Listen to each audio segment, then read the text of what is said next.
1조 원 넘는 공사비가 들어간 아라뱃길 공사에서 건설사들의 담합 행위가 KBS 취재 결과 확인됐습니다.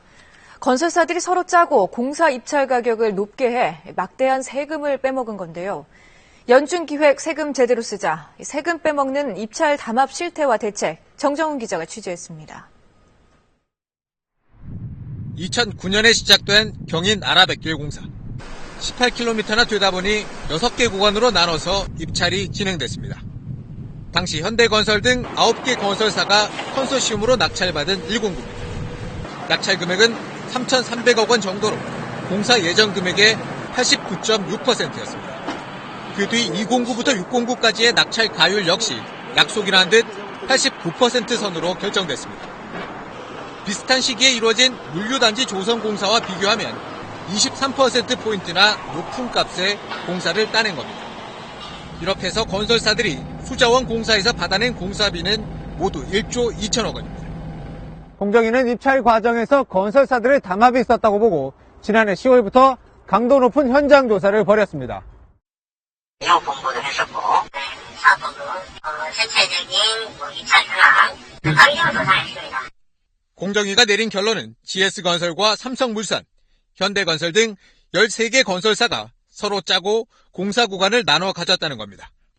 확실하게 공사를 따내기 위해 다른 건설사를 들러리로 세우기도 한 것으로 알려졌습니다.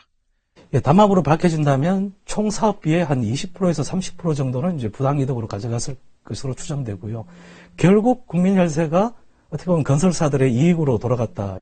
공정위는 다음 주 이들 건설사에 대해 1,000억 원 정도의 과징금을 물릴 예정입니다. 또 담합을 주도한 건설사들은 검찰에 고발한다는 방침입니다. 지난 5년 동안 공공부문에서 입찰 담합으로 공정위에 적발된 경우는 43건입니다. 그런데 부과된 과징금을 모두 합쳐도 2,900억 원.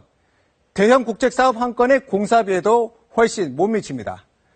담합으로 얻는 이익이 적발됐을 때의 손실보다 훨씬 크다는 얘기인데요.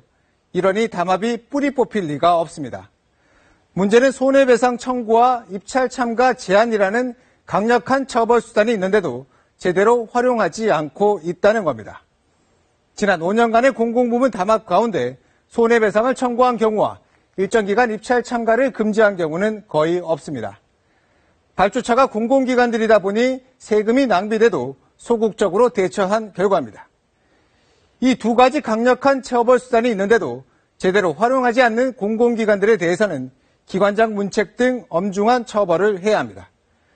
담합을 통해 얻는 이익보다 손실이 커야 국민 세금을 빼먹는 담합을 없앨 수 있습니다. KBS 뉴스 정정훈입니다.